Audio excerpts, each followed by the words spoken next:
just thought I'd do a quick video, let you know the difference between handmade craftsmanship and some cheap store-bought IKEA furniture.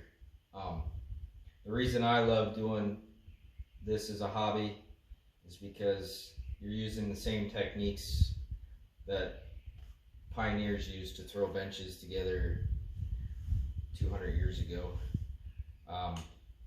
So basically, every once in a while I get an order for a bench and I'll give a price and I'll get well, I didn't realize it was going to be that expensive. Well, it's really not that expensive if I break it down and explain what goes into making something like this.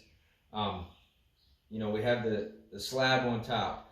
So this started out as a tree. I cut the tree down, I dragged it in, I cut it into shorter logs, I put the logs through the sawmill, and then stack the slabs that come out of the sawmill to dry for a year.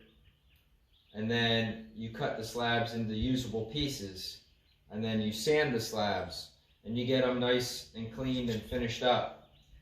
Well, then we want legs. So then I go out in the woods and I cut the branches off of the top of the tree and bring them in, and the next thing I got to do is put them in the vise, and I got to use the draw knife and I got to clean all the bark off of them, and then I got to take a sander and I got to clean them up.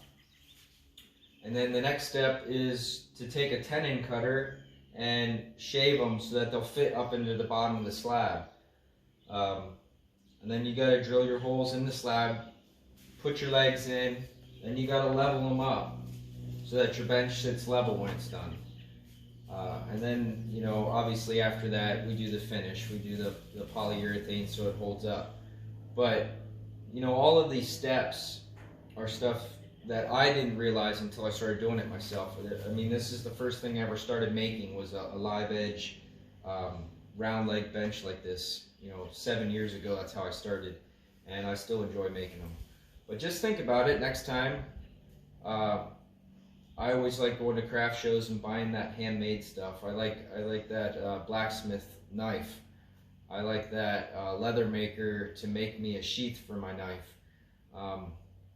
This is the kind of stuff that we need to support. The local handcrafters, the craftsmen. Before you go out and buy that piece of IKEA furniture from China, think about something like this next time. So, thanks for your time.